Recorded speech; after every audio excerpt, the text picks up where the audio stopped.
Well, while we were in Denver, and we visited the Forney Museum, the Forney Museum of Transportation, there's something in there that we'd never heard about. And actually, in talking to the people there, it's a semi-new thing that was added to the museum somewhat recently. Right. And that's an incredible collection of miniature and model automobiles. Oh, wow. Including the best collection of 8 scale that I've ever seen in one place, except maybe for in the attic and the garage mall. But those are not built, generally speaking. No, these are all...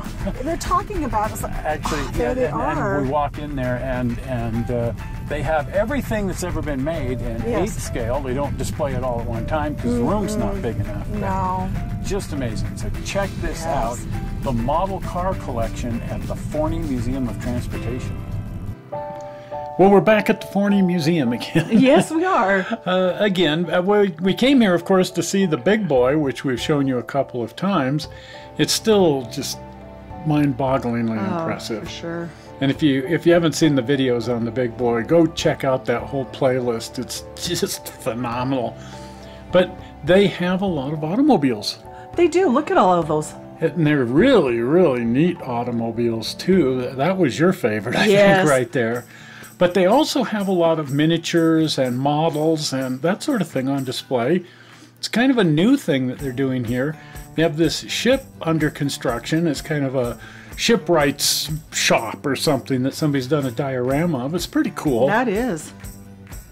Oh my, the shipwrights are laying down on the job. Well, they're on break. In other words, they're broken. Well, this is a very impressive model. It's a pre-war Japanese DS1 200 steam locomotive, 100% scratch built. Oh my! God, and they donated it to the museum when they were done with it, but that is some impressive scratch building there. Oh, no kidding. But these were the models that I found most intriguing, these Pocher 1 8-scale automobiles. They have an example of everything that Pocher has ever built, not necessarily on display at the same time, and some other large-scale models as well. Wow, look at these. Somebody has the same hobby I do. Yeah, collecting Matchbox and Hot Wheels cars. Oh, I'm not the only screwball in the bunch. There's a lot of people who collect these. A lot of these are just very, very rare Matchbox cars.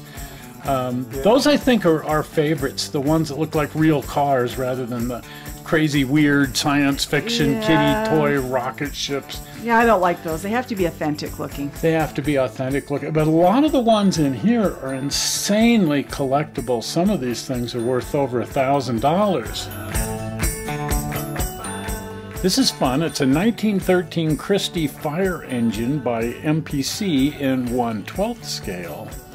And this impressive model is a Bondi 1/16 scale Pendle Princess steam tractor.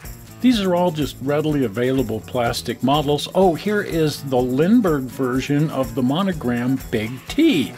And we did some shows on those. Ooh, and speaking of monogram, here is the 1/8 scale monogram Big Deuce 1/8 scale Model A. And here we have die casts in 1/18 scale. Wow, this kind of looks like our little display at home. It's the same thing, isn't it? It is. But they have these large scale models as well, 1/8 scale models, and those are really intriguing. This is a Rosso Ferrari 643 WRX in 1/8 scale and a Kyosho McLaren Honda. These are both fairly rare models and very expensive. Wow, check these out. Those are huge. I love the 8 scale because you can see so much detail. Italian model company River Rossi was best known for their model trains, but they were one of the largest manufacturers in the 1960s, and later on they decided to spin off a company called Pocher and focus on automobile subjects.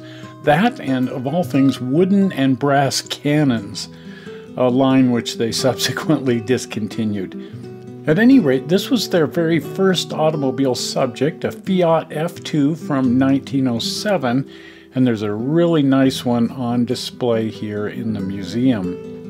The model sold really well, and they decided to sort of up the ante, and they released 2 Alfa Romeo 8C2300s, which really did well. These were billed as the most detailed automobiles ever created. They had working pistons and camshafts, both a race version and this one, a Spider Touring Grand Sport street variation. But these set the pattern for Pocher. From this point on, all of these cars came with highly detailed engines with working pistons and all of the internal details. The museum has several of these early Alfas on display here. Here we can see the Spider variation, the Grand Sport. Pocher made a habit out of releasing some of their models in several versions, but nothing like the Alfa Romeo. It came out in a whole bunch of different variants. Here we can see the Mulatto, a full race version similar to the Monza, but even lighter, all based on actual cars, of course. This is super cool. This is the Alfa Romeo that was raced by Scuderia Ferrari and won the Mille Miglia. Before building their own cars, Ferrari raced Alfa Romeos. And Pocher made two hardtop variants, both coupes. This is the Coupe Elegant, very hard to find, and even harder to find is the dinner jacket. And when you do find one, they're very expensive. Now this was the fourth model that Pocher produced, a Rolls-Royce, and here again they made variants on this model. And two of them are on display here in the museum. This one, the Gold Rolls, as it's often known, and the Green Rolls-Royce.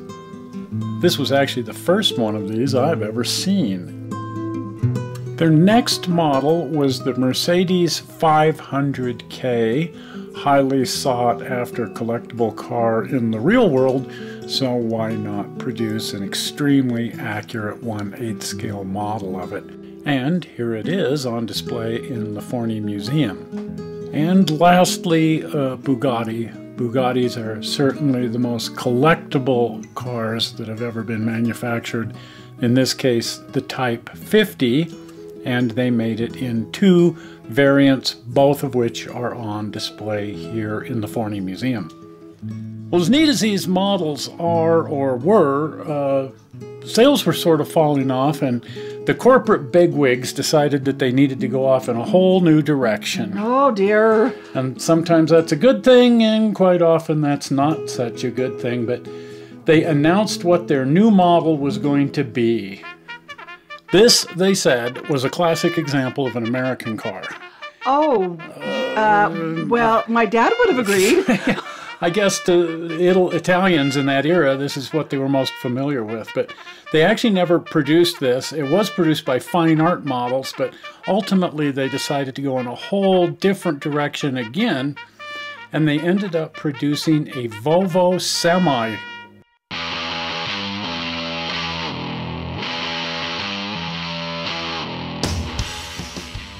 So it's kind of funny, when this thing came out, nobody wanted it. Well. They were sitting on the shelves in the hobby shops. Well, they were expensive, and nobody wanted to shell out like $600 for one of these, and they just sat there, and the hobby shops kept dropping the price. You could finally pick them up for about $200. Oh.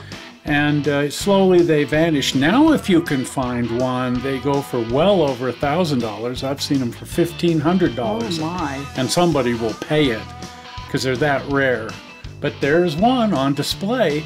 This was their next direction. They decided to do European supercars, modern supercars, and their first rollout was a Porsche 911. Wow. It's a really neat model, but they also kind of downgraded the detail. No pistons, no internal workings. In fact, it's a fairly basic model, and so people were a little disappointed in it. But their next release was a home run. Oh, that one looks familiar. Yeah, we got one of those. Yeah, we do. The Ferrari Testarossa, and here again it was such a hit that they did it in several different versions, and all of those versions are on display here in the museum. And this was their next big release. Very successful, but not successful enough. They did 2 versions of it. They did? And they've got them both here in the museum, a street version and a race version. Oh. But you know, model cars and models in general just were not as popular. Video games and blah, blah, you know, one thing and another. Yeah, I noticed that. Even I quit building them for a while. Yeah, it just as a hobby, it just kind of downgraded, and it was taking the whole of River Rossi with it. People weren't buying trains, they weren't buying anything, and it all just went away and went into bankruptcy.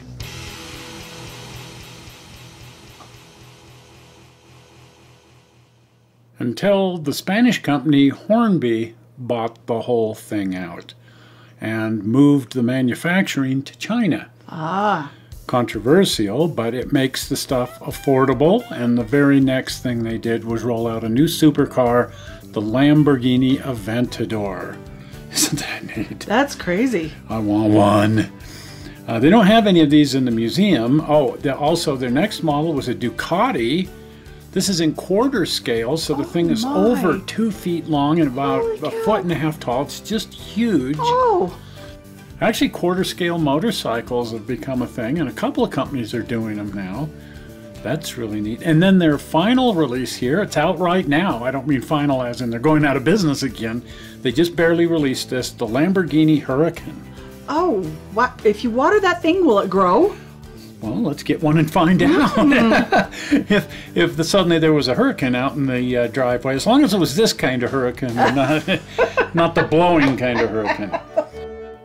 Now here's something incredibly special. Oh wow, look at that. It has been billed as the last of the Pochers, back when Pocher was out of business. Don't know much about the history of this. If anybody out there knows anything about this history, doesn't say anywhere on it's a Pocher, but people bill it as a Pocher. They say it is a Pocher. It's resin cast. Oh. Very, very, very limited edition, and you just can't find these anywhere. I did find one on eBay that was only half complete, and they wanted $1,500 for it. Oh, gee. But look at the DNA. If that, you can tell it's a Pocher, but it sure seems like a Pocher, looks like a Pocher. Does to me. So if anybody knows anything about this, or, you know, if you happen to have one for sale, and you know, we're interested, if you're interested in selling one, but we're dying to know more history about this. It's an absolutely beautiful, beautiful model, very reminiscent of that very first Pocher, the Fiat. But there are no plastic parts here. There are the resin cast parts, and then there's a lot of cast metal and machined metal parts, which is also indicative of a Pocher.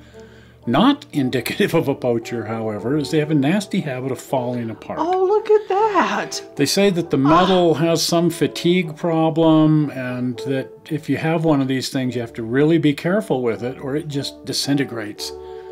And you'll find ones around like this where, you know, and that's how I found one that was only half complete. It had just been smashed into oblivion. But look what a spectacular car. It's just an absolutely beautiful, beautiful model. So anybody out there, if you know anything more about this, we're really dying to know. Well, that was a really neat collection of model cars. It was, gee. A little bit of everything, all in one place. And then they cycle through new models every few weeks. Yeah, I've been doing the happy dance since we've been there. Yeah, and they put new things in to keep it from ever getting boring, because we never want anything to be boring. And they don't want it to be boring either. So that's just really neat.